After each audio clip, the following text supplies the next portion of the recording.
제가 말씀을 받들어 읽습니다. 17장 8절부터입니다. 여호와의 말씀이 엘리야에게 임하여 이르시되 너는 일어나 시돈에 속한 사르밧으로 가서 거기 머물라. 내가 그곳 과부에게 명령하여 내게 음식을 주게 하였느니라. 그가 일어나 사르밧으로 가서 성문에 이를 때에 한 과부가 그곳에서 나뭇가지를 줍는지라. 이에 불러 이르되 청하건대 그릇에 물을 조금 가져다가 내가 마시게 하라. 그가 가지러 갈 때에 엘리야가 그를 불러 이르되 청하건대 내 손에 떡 한 조각을 내게로 가져오라. 그가 이르되 당신의 하나님 여호와께서 살아계심을 두고 맹세하노니 나는 떡이 없고 다만 통에 가루 한 움큼과 병에 기름 조금뿐이라. 내가 나뭇가지 둘을 주어다가 나와 내 아들을 위하여 음식을 만들어 먹고 그 후에는 죽으리라. 엘리야가 그에게 이르되 두려워하지 말고 가서 내 말대로 하려니와 먼저 그것으로 나를 위하여 작은 떡 한 개를 만들어 내게로 가져오고 그 후에 너와 내 아들을 위하여 만들라. 이스라엘의 하나님 여호와의 말씀이 나 여호와가 비를 지면에 내리는 날까지 그 통에 가루가 떨어지지 아니하고 그 병에 기름이 없어지지 아니하리라 하셨느니라. 그가 가서 엘리야의 말대로 하였더니 그와 엘리야와 그의 식구가 여러 날 먹었으나 여호와께서 엘리야를 통하여 하신 말씀같이 통에 가루가 떨어지지 아니하고 병에 기름이 없어지지 아니하니라. 아멘. 할렐루야.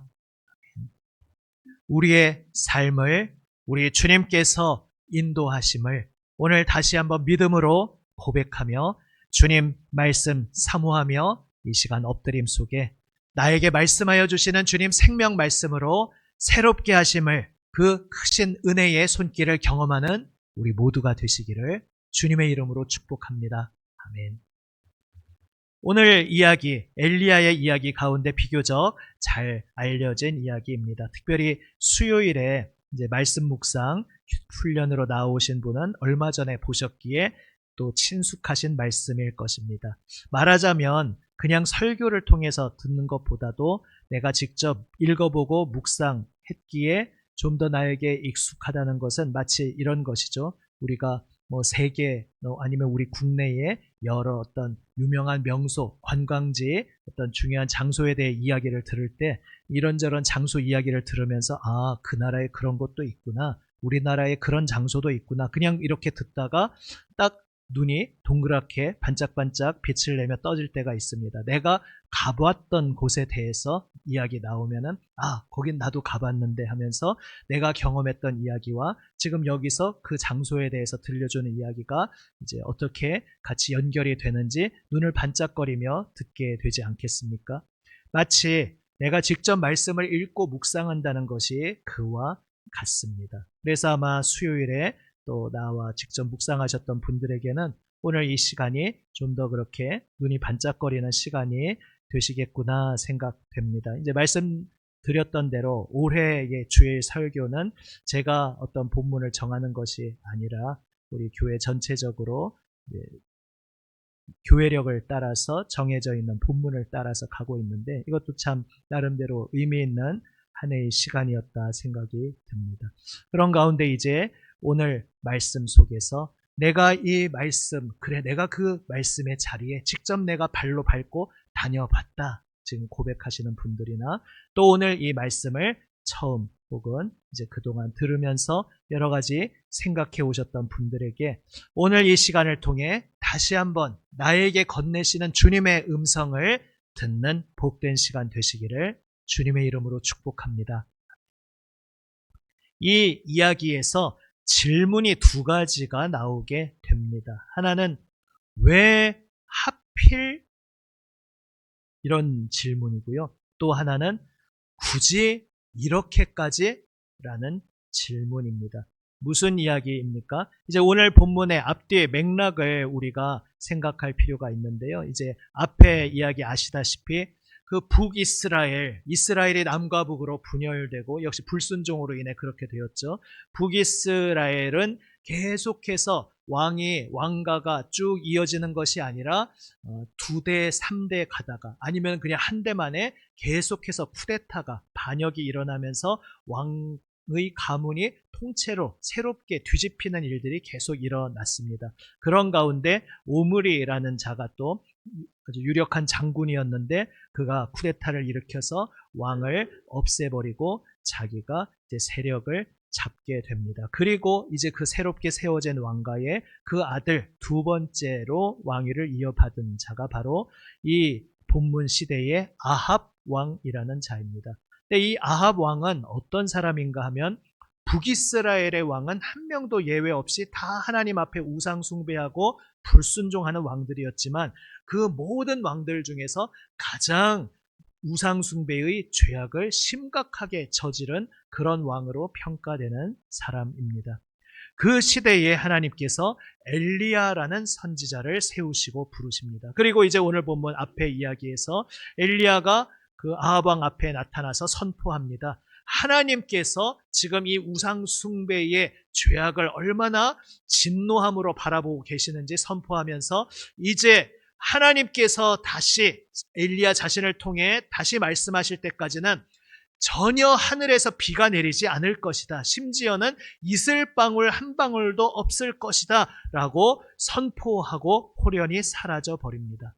그 선포를 들었던 아합 왕과 이스라엘 사람들은 처음에는 웬 정신 나간 사람인가 생각했을 수도 있습니다. 그런데 하루 이틀 사흘 날짜가 지나면서 정말 그 말대로 그날부터 비 한 방울도 내리지 않고 이슬 한 방울도 맺히지 않는 그런 일들을 보면서 심각함을 느끼게 됩니다.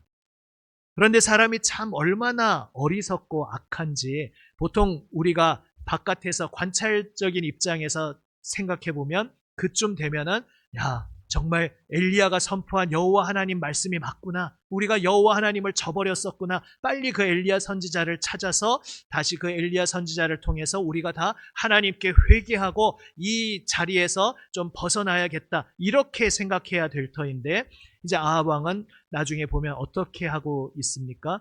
엘리야를 빨리 찾아내라고 그놈을 잡아서 족쳐서 빨리 이 사태에서 벗어나야 된다고 말도 안 되는 몰상식한 행동을 하게 됩니다. 그만큼 이 시대가 영적으로 무지한 암흑의 시대였습니다. 그래서 하나님께서 참고 인내하시다가 이제는 더 이상 돌이킬 수 없는 자리에 가기 전에 손을 쓰시는 장면이 바로 엘리야 선지자를 통해 역사하시는 장면입니다. 사실 하나님으로서는 굉장히 자신을 겸손히 낮추시며 임하시는 자리죠. 이제 이 뒤에 이어지는 유명한 이야기 알고 계시지 않습니까? 엘리야와 바알 선지자 수백 명이 서로 맞상대를 하는데 누가 참 신인지 어느 쪽에 어느 제물에 응답하여지는지 한번 확인해 보자 하고 대결해서 엘리야가 승리하고 바알 선지자들을 처단하는 그런 극적인 사건이 일어납니다. 근데 우리는 승리했구나라는 영광의 장면으로 그 순간을 기억할 수 있지만 사실 하나님 입장에서 생각해 보면 그런 대결을 벌이는 것 자체가 사실 참 굴욕적이고 비참한 일일 수 있습니다. 예를 들어서 어떤 부부가 있었는데 한 사람이 안타깝게도 신의를 지키지 않고 소위 바람을 피웠다고 생각을 해보십시오. 그럴 때 이제 그런 일을 당하게 된 사람이 그 바람 피운 배우자에게 나가서 이런 이야기를 제안했다고 생각해 보십시오. 저놈이냐 나냐 선택하라 그러면서 그거에 대해서 쭈뼛쭈뼛 선택을 하지 못하니까 그러면은 좋다. 이제 어떤 내기를 걸든지 어떤 것을 하면서 이걸 통해서 승부를 벌여서 승리한 쪽이 당신의 진짜 배우자임을 입증되는 것으로 하자. 그러니까 이때까지 아무 말 못하던 그 바람핀 배우자가 그거 참 좋은 생각이네요 라고 말했다고 생각해 보십시오. 그런 자리를 제안하는 것 자체가 원래 정당한 배우자 입장에서 얼마나 어이없는 일이겠습니까? 하나님께서 그렇게 자신을 낮추시면서까지 그러나 더 이상 내버려 두면은 돌이킬 수 없는 완전한 죽음의 수렁에 빠지게 될 이스라엘을 사랑하셔서 겸손히 자신을 낮추시며 여기까지 오시는 이야기가 바로 엘리야를 통해 나타나는 하나님의 역사의 이야기입니다. 그런데 이러한 맥락 속에서 오늘 본문이 어떠한 위치를 차지하고 있는 것이겠습니까? 아까 두 가지 질문이 있다 말씀드렸습니다. 첫 번째가 왜 하필입니다.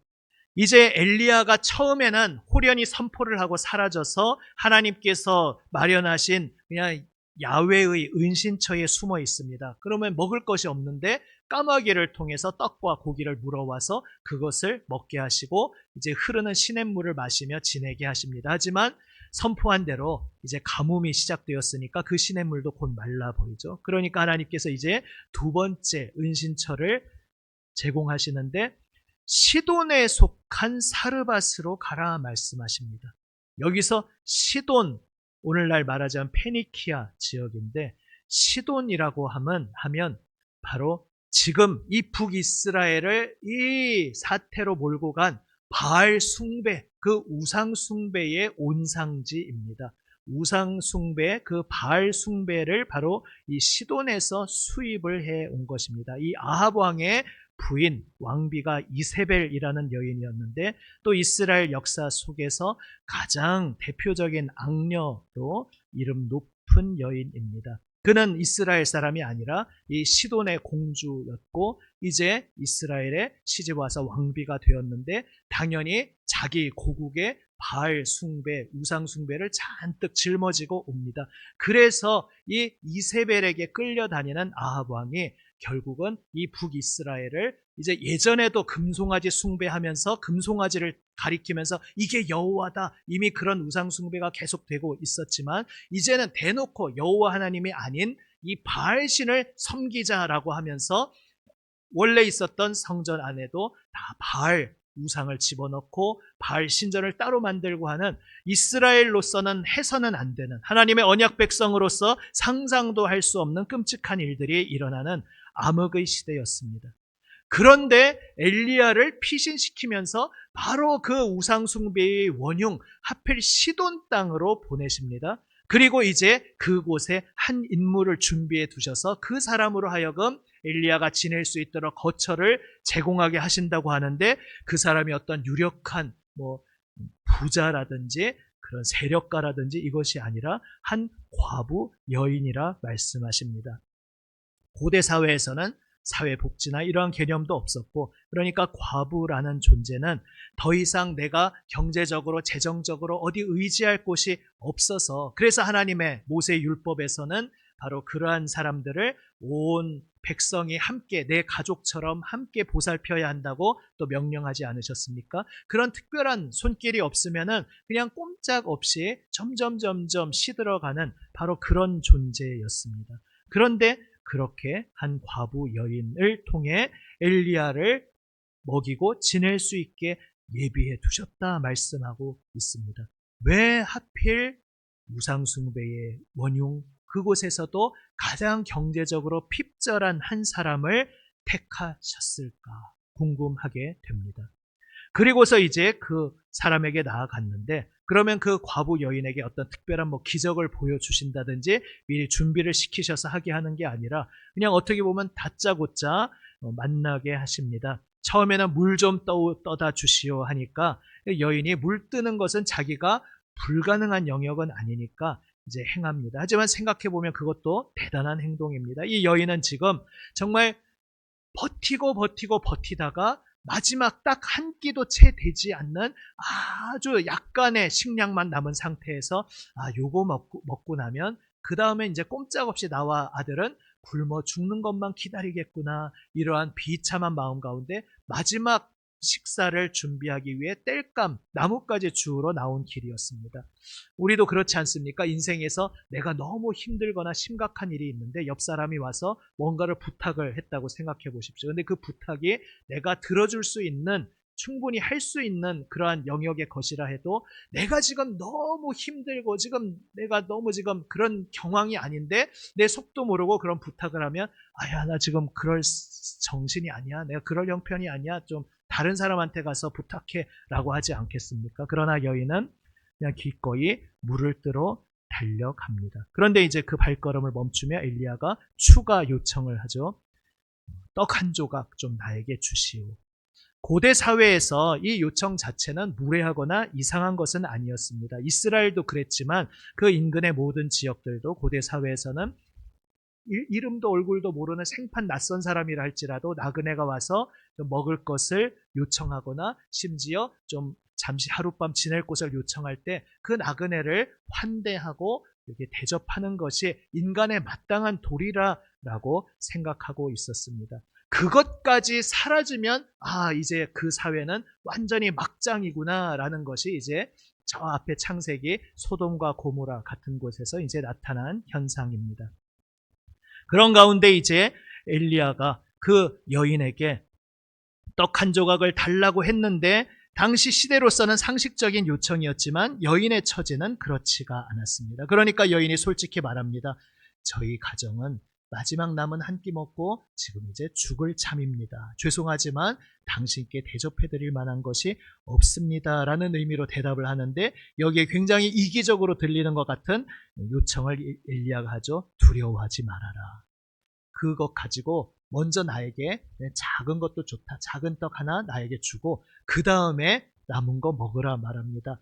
아니 지금 우리 식량도 채 분량도 안 되는데 아무리 작은 떡이라 하더라도 이 사람에게 대접하고 우리에게 남을 것이 없습니다. 안 그래도 지금 억장이 무너지는데 누구 속 뒤집어 놓으려고 온 것이다. 이렇게 생각할 수도 있는 상황입니다. 그런데 정말 놀라운 일이 일어납니다. 왜 이 여인이 이렇게 할 수 있었는지에 대해 성경은 따로 말씀은 하지 않습니다. 물론 엘리야를 보내시면서 그곳 과부에게 명령하여 음식을 주게 하였다 앞에 9절에서 나옵니다마는 그게 꼭 정말 그 여인에게 미리 또 하나님이 현신하시고 나타나셔서 지시를 하셨다는 이야기인지 아니면 이제 그렇게 이야기가 흘러갈 것이라고 하나님께서 말씀하시는 것인지 의미는 명확하지 않습니다. 어떤 경우라 하더라도 여전히 놀라운 장면입니다. 지금 앞뒤 맥락 속에서 생각해 보시면 정말 이것이 더욱 놀라운 일입니다. 지금 일찍이 모세이 때부터 하나님의 놀라운 구원의 역사를 경험한 이 하나님의 선택받은 이스라엘 백성은 여호와 하나님을 내버리고 엉뚱한 가짜 신을 섬기면서 그 앞에 엎드리고 있는데 이제 그 바알 신이 비도 내려주고 농사도 잘 되게 하는 신이라고 특별히 그들은 생각하고 있었습니다. 그러니까 다른 것 아니라 비를 멈추신 게 괜히 하신 게 아니죠. 의미심장한 행동이신 것입니다. 지금 그런 판국인데 지금 그 바알 숭배의 원흉지인 시돈에서 정말 여호와 하나님을 알지 못하는 한 이방 여인, 그것도 자기가 나름대로 여유가 있어서 이렇게 하는 것이 아니라 나도 지금 죽을 판인데 그러한 완전히 막다른 골목과 같은 상황에서 이 낯선 사람, 이제 보고 이스라엘 사람인 것은 보기만 해도 알 수 있는 상황이었습니다. 우리도 중국인, 일본인, 우리나라 이게 옛날에 전통 복장만 봐도 서로 어느 민족인지 알 수 있듯이 이 시돈 사람이 엘리야를 보았을 때 저 이스라엘 사람이구나 그 복장이나 차림새를 보고 알 수 있었습니다. 그러니까 당신의 하나님 여호와 이렇게 말하는 것이죠. 그러니까 여인 입장에서는 사실 내가 섬기던 신도 아니고 낯선 이방 사람이고 그 사람이 요청하는 것을 내가 들어줄 하등의 이유가 없는데 왜 여인은 정말 그 말대로 먼저 엘리야에게 떡을 만들어 주는 것이겠습니까? 엘리야가 말한 그 말씀이 정말 하나님의 놀라운 은총 가운데 그 여인의 가슴에 심겨진 것입니다. 정말 내가 섬기던 하나님도 아니고 낯선 이 사람이지만 그 사람의 입술을 통해 들려지는 이야기, 두려워하지 말아라. 먼저 나를 위해 떡 한 개를 만들고 남은 것으로 먹어라. 그러면 이제 지금 비를 하나님께서 다시 내리시는 그 날까지 너희의 가정은 떡을 만들어 먹을 수 있는 재료, 통의 가루도 병의 기름도 떨어지지 않고 하나님이 계속 채워주실 것이다 말씀하고 계십니다. 그리고 과연 여인이 작은 순종으로 순종했을 때, 아니 우리의 입장에서 보면 작은 순종 같지만 여인의 입장에서는 지금 죽을 바로 문턱에 있는 자리에서 아주 큰 순종이었습니다. 그러나 내 상식과 내 생각을 뛰어넘는 그 모든 것을 뛰어넘어서 하나님의 말씀을 믿고 그 말씀에 순종으로 응답했더니 바로 하나님께서 이 엘리야가 지내게 하시는 그 모든 시간 동안 온 세상이 고통받고 있는 그 시간 하나님께서 그 가정에 옛적에 이스라엘 백성에게 만나를 내려주셨던 것 같은 그러한 양식이 떨어지지 않는 역사를 허락하셨던 것입니다. 특별히 엘리야는 모세 때 하나님께서 주신 그 언약이 이제 파탄난 지경, 다시 말해 하나님께서 이스라엘을 그 신부로 부르시고 정혼식을 옛적 모세 때 시내산에서 맺으셨는데 그 결혼 관계가 이제 파탄난 지경이 된 그때에 그것을 다시 회복하시는 역사로 부름받은 그 순간입니다. 그런데 그 모세 때와는 아주 대조적인 사건이 펼쳐지고 있는 것이죠. 모세 때는 하나님께서 10가지 재앙을 내리실 때에 하나님의 백성 이스라엘이 머물고 있는 진영은 하나님께서 특별히 보호하시고 지켜주시고 그 교만하게 하나님을 대적하고 하나님의 백성을 짓밟던 그 애굽, 이집트의 진영은 계속해서 재앙이 내려오는 그런 역사를 보여주셨습니다. 그래서 하나님께서 이스라엘만 편애하셔서 그런 것이 아니라 그들의 교만과 죄악 때문에 이집트를 벌하실 그 분량이 찼는데 그 가운데에서 하나님이 은혜로 택하신 언약 백성은 어떻게 보호하여 주시는지를 그 애굽 백성으로 하여금 똑똑히 보게 하시면서 살아계신 여호와 하나님만이 참된 신이요 그 애굽의 파라오나 그 백성 이집트 백성들이 섬기던 온갖 잡신들이 다 가짜임을 거짓신임을 폭로하셨던 것입니다.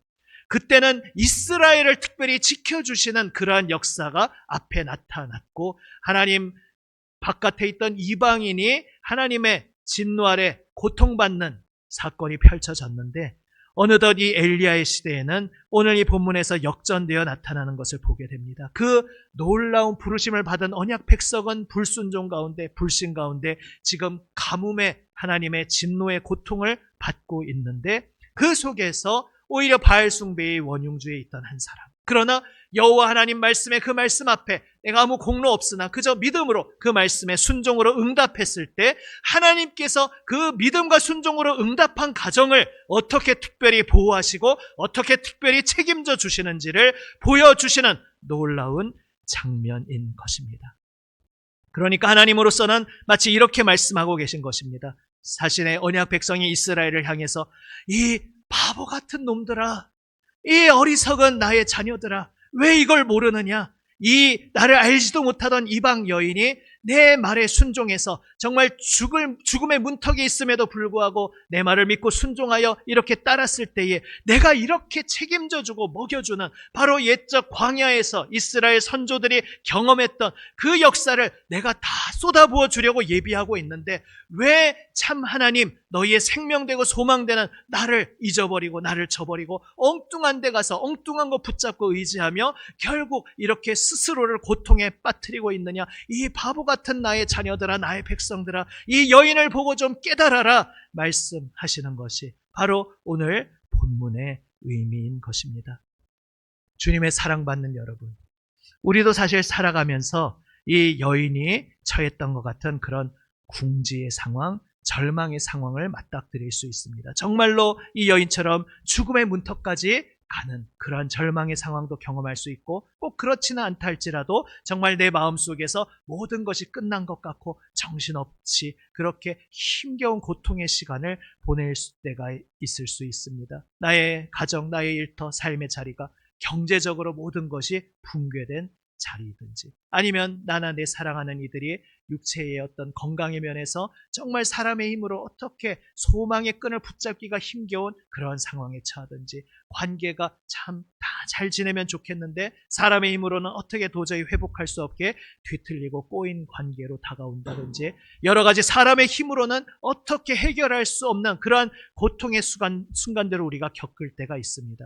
그럴 때에 하나님의 말씀은 이제 신약으로 말하면 우리를 위해 십자가에서 죽으시고 부활 승리하신 예수 그리스도께서는 오늘도 동일한 복음의 말씀으로 우리에게 다가오고 계십니다. 볼지어다 내가 세상 끝날까지 너희와 항상 함께하리라 말씀하시며 주님의 예수님의 부르심에 응답하여 주님을 따르도록 초청하고 계십니다. 그런데 그렇지 않은 사람들이 너무나 많으니 얼마나 예수님께서 안타까워하시며 비유들로 말씀하십니까?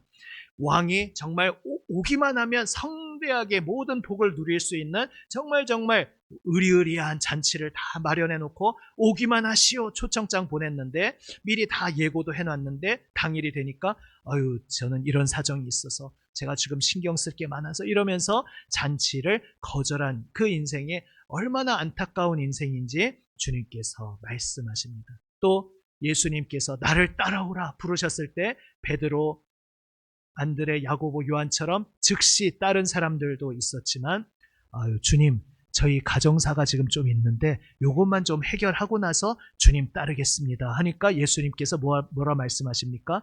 그거는 다 그 사람들에게 맡겨놓고 너는 오늘 결단하고 나를 따라오라 말씀하십니다. 거기서 말하는 가정사가 우리가 일상생활에서 살아갈 때 중요하지 않다는 의미가 아닙니다. 우리 사람의 마음속에 악함을 아시기 때문에, 우리 마음속에 자기 자신을 속이는 마음이 있다는 것을 알기 때문에 예수님께서 결단을 촉구하신 것입니다. 주님, 오늘은 제가 주님을 따르기가 조금 곤란하고요. 주님, 요즘 저희 경제 상황에, 좀 건강 상황에, 우리 삶의 여러 가지 상황에 오늘 예수님께서 그리스도인으로서 이렇게 살아라, 교회 공동체에 나와서 이렇게 예배와 성도의 교제와 말씀으로 훈련받는 가운데 주님의 군사로, 주님의 사람으로 살아라, 다 좋은 말씀인 건 알겠고 저도 언젠가는 그렇게 할 겁니다. 언젠가는 더 열심히 예배의 자리도 열심히 나오고 말씀 훈련도 받고 언젠가는 할 텐데 오늘은 아닙니다. 오늘은 제가 지금 나뭇가지에 두어 개 죽고 죽을 판인데 내 코가 석잔데 이거 예배나 성도의 교제나 양육도 좀 다 이렇게 어느 정도 추스르고 좀 형편이 될 때 하는 거죠. 지금은 못합니다라고 우리가 말하고 싶을 때가 많이 있을 수 있습니다. 그러한 우리의 상황 앞에 주님께서 오늘 이 여인의 이야기를 들려주고 계십니다. 죽음의 문턱까지 간 그 여인이 사람의 자기의 생각과 상식으로는 말도 안 되는 자리 같지만 엘리야가 이기적으로 나부터 먹겠다라는 것이 아니라 그 음성을 통해 여인에게 하나님 앞에 엎드리고 하나님께 우선순위를 두고 하나님의 말씀에 내가 적극적으로 응답하고 순종할 때에 하나님께서 어떻게 응답해 주시고 하나님께서 어떻게 책임져 주실지 보아라, 느껴라, 체험하라. 바로 그 초청의 자리로 여인의 이야기를 통해 오늘 우리를 부르고 계신 것입니다. 나를 따라오라, 내일 따라오겠다 말하지 말고 오늘 따라오라, 우리에게 오늘 말씀하고 계신 것입니다. 주님의 사랑받는 여러분, 힘겨운 우리의 상황을 주님께서 모르시지 않습니다. 그러니까 인간적으로 생각하면 참 배신감을 느낄 수 있는 상황에 베드로, 그렇게 호언장담하는 베드로를 비롯해서 제자들이 다 예수님의 십자가를 앞두고 뿔뿔이 도망갈 것을 다 이미 보시고 아셨으면서도 오히려 기도하면서 잠시 도망가지만 그 다음에 다시 정신 차리고 돌아와서 너의 형제들을 굳세게 돌보아 주어라, 이렇게 말씀하신 주님께서 우리의 그동안 넘어지고 주저하고 주님 오늘은 아닙니다 망설였던 우리의 모든 연약함을 아십니다. 지금도 여전히 갈등하고 있는 우리의 연약함을 아십니다. 그러나 주님 말씀 앞에 순종하며 엎드릴 때에 이 여인이 누릴 수 있는 놀라운 하나님 나라의 생명의 복을 누릴 수 있기에, 반대로 하나님께서 모든 것을 베풀어 주셨음에도 불구하고 하나님을 믿지 못하고 농사와 비의 전공은